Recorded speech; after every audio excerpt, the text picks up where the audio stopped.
Después de que me ascendieron, invité a mi familia a cenar, pero dijeron que estaban demasiado ocupados para eso.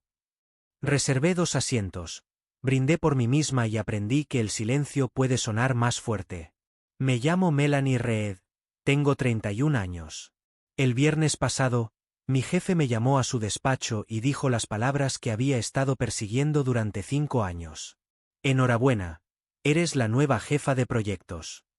Por un momento, todo se quedó en silencio. El corazón me latía tan fuerte que podía oírlo retumbar en los oídos. Luego él sonrió, me estrechó la mano y me dijo, ve a celebrarlo, te lo has ganado. Salí de esa oficina de cristal sintiéndome más alta que en años. Mi equipo aplaudió, alguien sacó cupcakes de la sala de descanso y mi amiga Yasmín hizo fotos para LinkedIn. Yo reía. Decía todas esas cosas educadas que se supone que dices cuando por fin consigues aquello por lo que has trabajado tanto. Esa noche, escribí en el chat familiar. Me han ascendido. Vamos a celebrarlo. Cena en The Blue Harbour, sábado, 7 de la tarde, mesa para 6. 4 horas más tarde. Por fin contestó mamá. Estamos ocupados, cariño. Tu padre está cansado y tu hermana me está ayudando con su mudanza. Quizá la próxima vez. Papá mandó solo un emoji de pulgar arriba. Emily, mi hermana, leyó el mensaje pero no respondió. Llegó el sábado. Igual me arreglé. Vestido azul marino, pendientes dorados, aquellos que papá me regaló hace años cuando dijo, póntelos cuando triunfes a lo grande. Reservé la mesa. Llegué temprano y seguí revisando el móvil como una idiota. 1 hora antes de la cena, mamá volvió a escribir. No te lo tomes como algo personal, cariño. Es solo trabajo. A las 7, el camarero me preguntó si el resto de mi grupo iba a venir. Sonreí y dije, llegarán enseguida. No llegaron. Así que pedí 2 copas de champán, una para mí y otra para la silla vacía frente a mí, y levanté la copa en silencio. Por las personas que deberían haber estado aquí pero eligieron estar ocupadas. La pareja de la mesa de al lado se quedó mirándome, con esa compasión suave en la mirada. No aparté los ojos. Por una vez, les dejé verlo, la celebración a la que nadie se había molestado en presentarse. Debería haberlo esperado. Mi familia nunca ha celebrado mis logros, ni una sola vez. Cuando tenía 13 años y gané el primer premio en la Feria Estatal de Historia, mamá apenas levantó la vista de su revista. ¡Qué bien, cariño! No te conviertas en una de esas chicas que presumen. Es poco atractivo. 2 meses después, Emily, mi hermana pequeña, 3 años menor, consiguió un trabajo de modelo para una boutique local, y mamá llamó a todos los parientes del área de 3 estados. Hubo globos, cupcakes y una foto enmarcada de la sesión en la repisa de la chimenea antes de que acabara la semana. El patrón nunca cambió. Cuando Emily entró en la universidad, ni siquiera en su primera opción, hicieron una fiesta en el patio trasero. Papá asó carne, mamá encargó una pancarta personalizada que decía, muy orgullosos de nuestra futura psicóloga. Emily cambió de carrera 2 veces antes de dejarlo. Cuando yo me gradué summa cum laude en marketing por NYU, me enviaron $200 por transferencia con un mensaje que decía, cómprate algo bonito. Papá es un abogado corporativo jubilado que mide el valor en tramos de ingresos y en postura. Cada conversación se siente como una evaluación de desempeño. Mamá, antigua modelo local, sigue tratando la atención como moneda de cambio. Dice que es oxígeno. Y Emily, bueno, aprendió pronto a respirar ese oxígeno. Cuando les dije que quería trabajar en marketing en lugar de estudiar derecho, papá se rió como si le hubiera confesado un enamoramiento infantil. Te da miedo la responsabilidad de verdad, Melanie. Prefieres perseguir tendencias que resultados. Mamá intervino sin apartar la vista del espejo. Solo asegúrate de parecer segura. A los jefes les encantan las mujeres que sonríen. Esa era su forma de decir que no creían en mí. Pero yo sí creía en mí. Me abrí camino a base de prácticas no pagadas, jornadas de 12 horas, campañas alimentadas por café que nadie más quería tocar. Me gané una reputación en una empresa que en silencio me subestimaba. Cada logro se sentía como una pequeña rebelión contra la jerarquía de mi familia. La prueba de que podía importar sin sus aplausos. Cuando me ascendieron, pensé que quizá, solo quizá, la historia podría cambiar. Que verían el esfuerzo detrás de ello. Que, al menos esta vez, significaría algo. Pero los viejos hábitos tienen memoria muscular. Esa noche, mientras estaba sentada en mi apartamento con un trozo de pastel intacto y el portátil del trabajo abierto, mamá publicó una historia. Noche en familia con Emily. Por fin juntas otra vez. Copas de vino. Una tabla de quesos y embutidos. Risas filtradas en una luz cálida. Hashtags como almohadilla agradecida, almohadilla la familia es primero. Ni una palabra sobre mí. Ni una mención a mi ascenso. Solo otra noche en la que Emily era la estrella de un espectáculo para el que yo nunca tenía entrada. Me quedé mirando el móvil hasta que la pantalla se oscureció. Luego lo volví a encender. Deslicé entre las fotos otra vez como una masoquista esperando un final distinto. No era la primera vez que me borraban. Pero había algo en esta ocasión que dolía distinto. Quizá porque había trabajado tan duro creyendo que algún día se darían cuenta. Quizá porque estaba cansada de fingir que no me importaba. De niña, solía pensar que podía ganarme el amor, que si lo hacía todo bien, al final se darían la vuelta y me verían allí de pie. Pero no puedes trabajar lo suficiente como para vencer a la invisibilidad. No puedes conseguir aplausos de personas que solo aplauden por sí mismas. A la mañana siguiente, entré en Instagram y volví a ver la historia de mamá. La canción de fondo era You Are the Reason. Casi me reí. Allí estaba, abrazando a Emily, con el texto, tan orgullosa de mi niña, persiguiendo sus sueños. Emily no estaba persiguiendo nada. Se mudaba de vuelta a casa después de otro intento fallido de consultoría creativa, en Los Ángeles. Y de algún modo, mamá seguía llamándola la soñadora. ¿Yo? Yo era la responsable.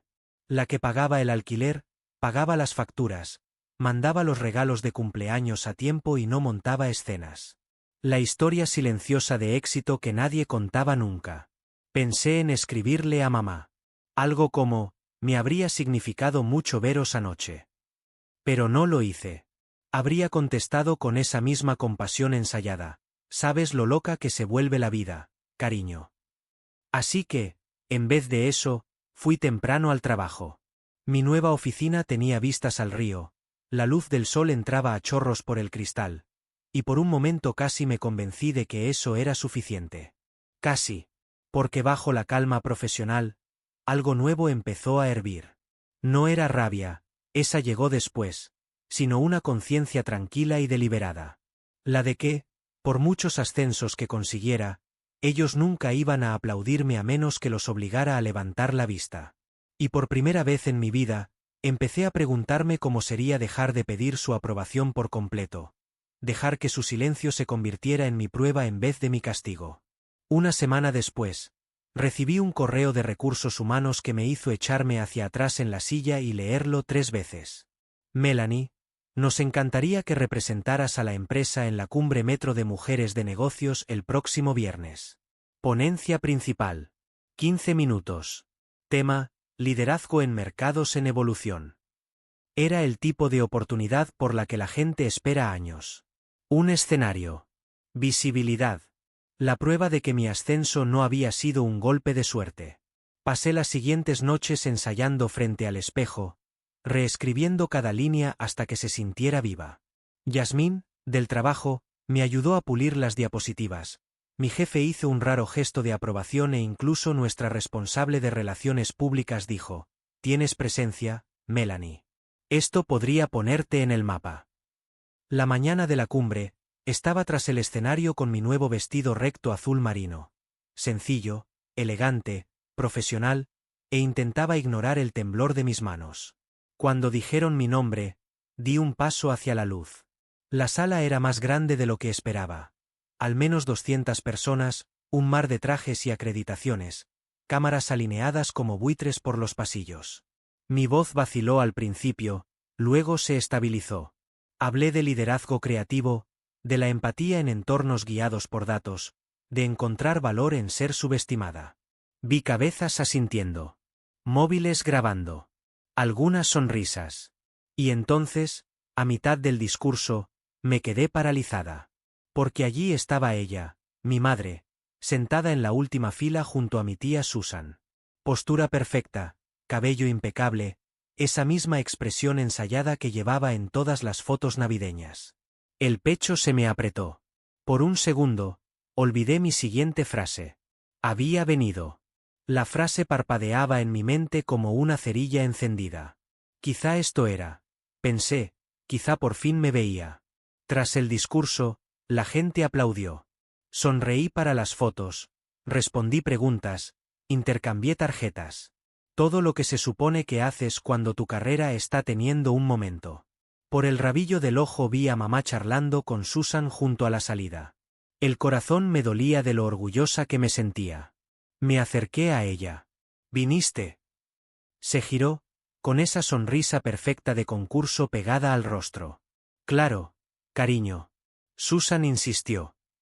Entonces sus ojos recorrieron mi ropa, mi postura, el nerviosismo que aún no había terminado de sacudirme.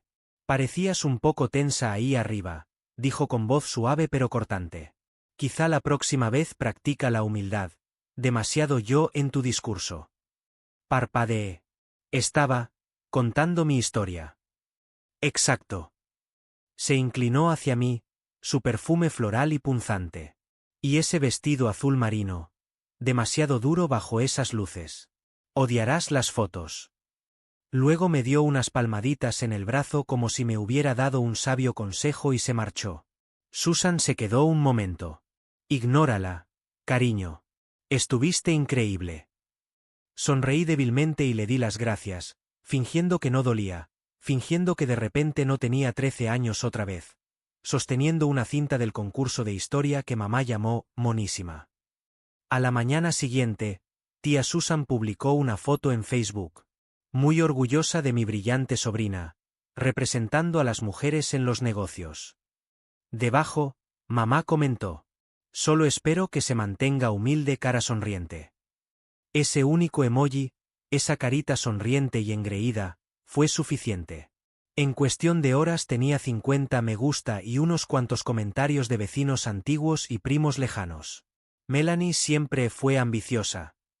Su madre la crió bien, el equilibrio es la clave. A la hora del almuerzo, mis compañeros ya lo habían visto. Alguien del equipo de marketing hizo una captura de pantalla y se la mandó a Yasmín con un emoji riéndose. Alcancé a oír susurros en el pasillo, hasta su madre se burla de ella. Supongo que no es tan perfecta como parece en el escenario. Ni siquiera eran las palabras lo que más dolía, sino su eco. Cada risa, cada mirada de reojo se sentía como la confirmación de que, por muy alto que subiera, ella encontraría la forma de bajarme de nuevo a su altura. Me encerré en el baño durante 20 minutos, sentada en el borde del inodoro cerrado, con el móvil apretado en las manos. Volví a mirar la publicación una y otra vez hasta que los comentarios se mezclaron en una masa borrosa. En el cubículo de al lado, alguien estaba al teléfono, riendo, casual, libre. Y yo solo podía pensar en lo pequeña que me sentía en ese momento, en lo predecible que se había vuelto el ciclo. Logro. Minimizar. Repetir. Por cada logro, siempre había un contrapeso. Su recordatorio de que no era especial, no realmente. De que el orgullo era peligroso para una mujer. De que la humildad era un vestido más bonito que ponerse. Y, sin embargo, detrás de la humillación, algo más empezaba a tomar forma. Una rabia tranquila, más afilada que antes. Porque me di cuenta de que lo que ella hacía no era accidental. Era control, envuelto como preocupación. Mamá no odiaba mi éxito. Le tenía miedo. Porque cada paso que yo daba hacia adelante era un paso más lejos de su escenario. Después del desastre de la cumbre, el silencio entre mis padres y yo se estiró como una goma elástica demasiado tensa. Cada mañana me despertaba, revisaba el móvil, medio esperando que mamá enviara algo amable, una rara rama de olivo. En su lugar, lo único que veía eran más fotos de ella y Emily en almuerzos, días de compras, días de chicas, pequeñas actuaciones digitales de cercanía en las que yo nunca aparecía. Me repetía que lo dejara pasar. Que fuera la persona madura. Pero ser la persona madura empezaba a sentirse demasiado parecido a ser la invisible. Así que lo intenté otra vez. Una última vez. Era finales de marzo. Ese tipo de clima que te hace desear un cambio de escenario. Compré 2 billetes de avión a Savannah, una escapada tranquila de fin de semana. Sin grandes planes, sin expectativas. Solo familia. Elegí el pequeño bed y breakfast en el que nos habíamos quedado cuando era niña, el de las paredes cubiertas de hiedra y las mecedoras en el porche. Escribí el mensaje con cuidado. Solo para relajarnos. Sin presión. Pensé que podría ser lindo pasar un fin de semana juntas otra vez. Ya lo tengo todo reservado. Añadí una carita sonriente, porque Dios no lo quiera que la sinceridad sonara a necesidad. Horas después, respondió mamá. Es un detalle, cariño. Pero Emily no se siente bien. Lo dejamos para otra ocasión.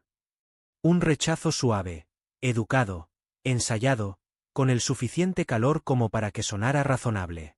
Excepto que a la mañana siguiente abrí Instagram y vi la historia de Emily. Un día de compras con mamá en Atlanta. Bolsas de marca, grandes sonrisas, copas de champán chocando en alguna boutique reluciente. Texto: día espontáneo de chicas. 2 corazones. Ni siquiera lo disimulaban. Llamé de inmediato. Mamá contestó al segundo tono. Hola, cariño. Su voz era brillante, falsamente casual. Mentiste, dije. Solo di que no querías venir. Hubo una pausa, ese tipo de pausa en la que se oye como alguien decide qué clase de mentira escoger. Entonces la voz de papá, lejana en el fondo: Melanie, no empieces con dramas. No todo gira en torno a ti. El pecho se me encogió. Soy vuestra hija, no una desconocida pidiendo atención. Mamá se apresuró a intervenir antes de que yo pudiera decir más.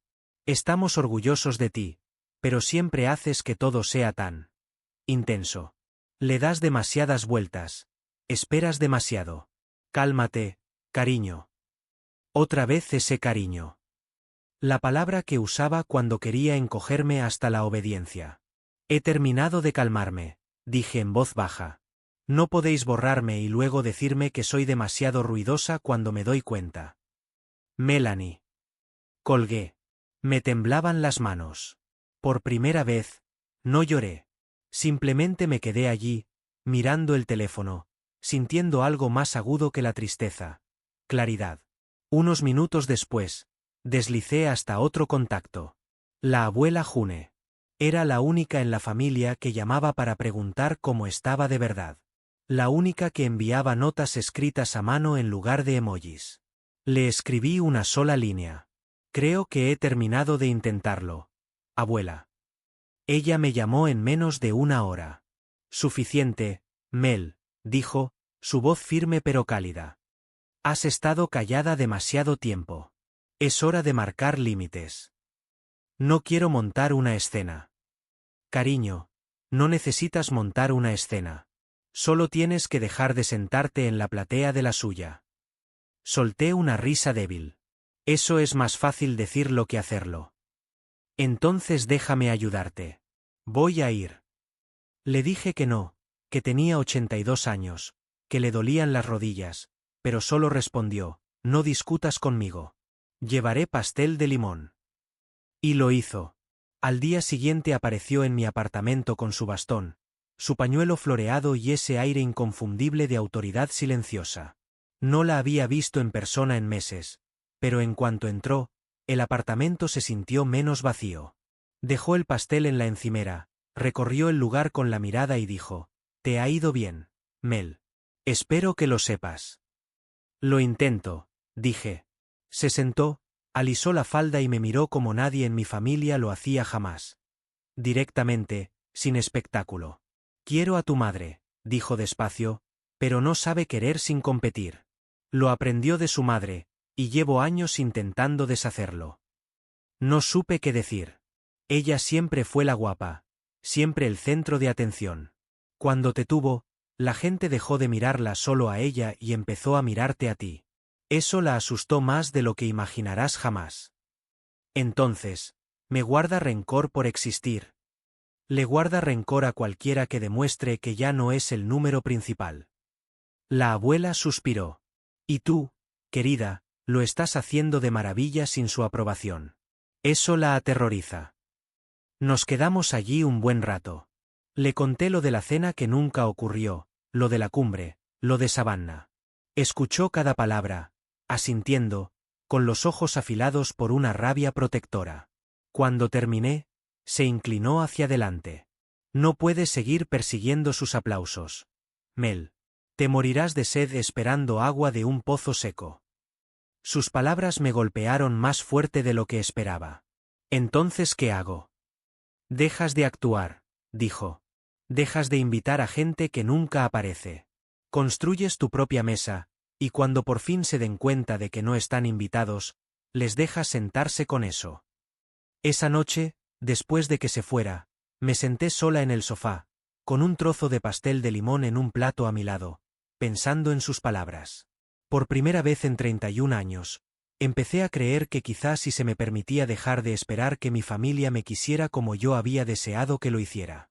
2 semanas después de la visita de la abuela, me volvió a llamar.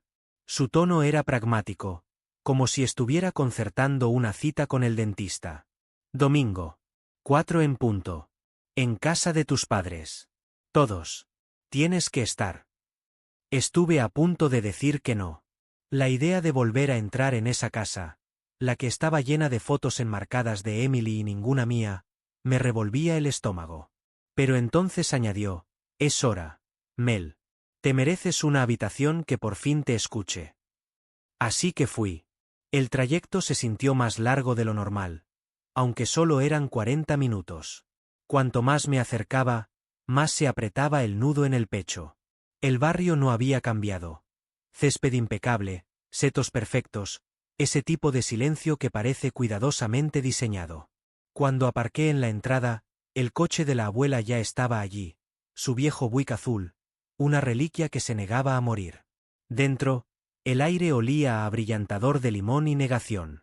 Nos reunimos alrededor de la mesa del comedor, la misma que había acogido cumpleaños, navidades y toda una vida de cosas no dichas. Mamá sirvió café, sus movimientos demasiado cuidados, demasiado pulidos. Papá se sentó rígido frente a mí, tamborileando con el anillo de boda en la taza.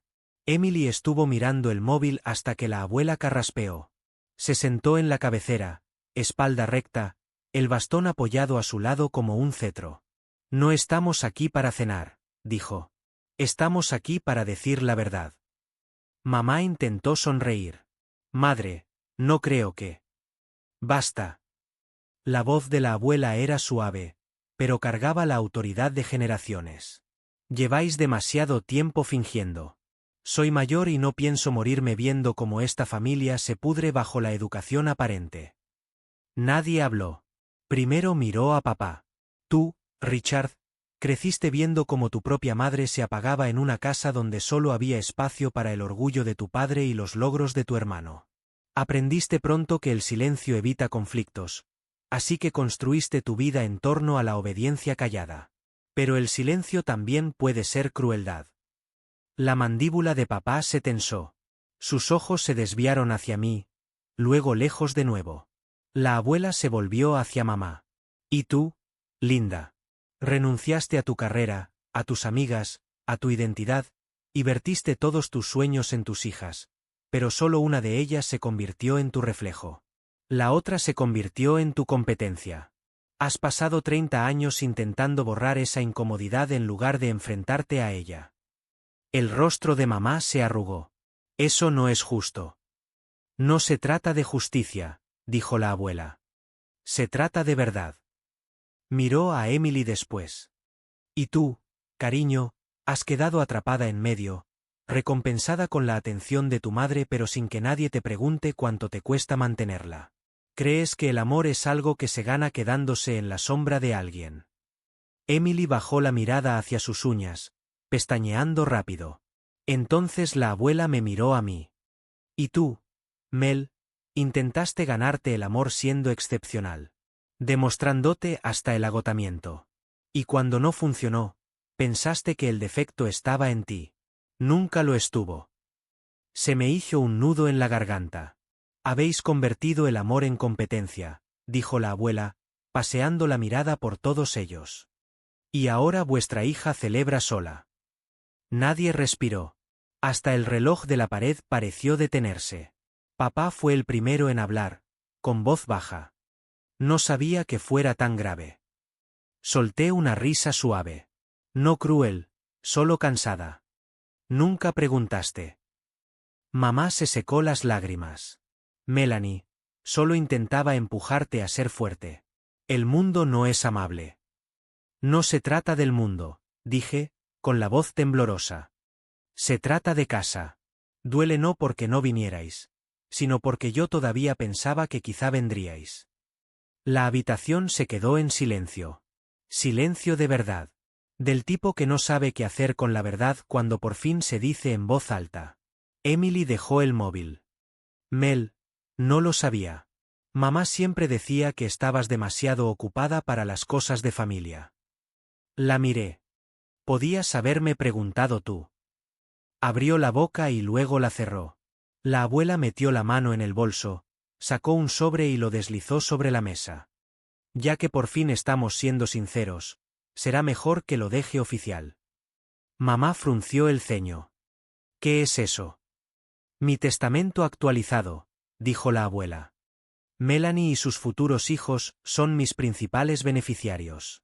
El resto recibiréis lo que quede, cuando aprendáis a ser una familia. Papá se irguió en la silla. Madre, eso es. Ella levantó una mano. No. He visto este ciclo durante 60 años.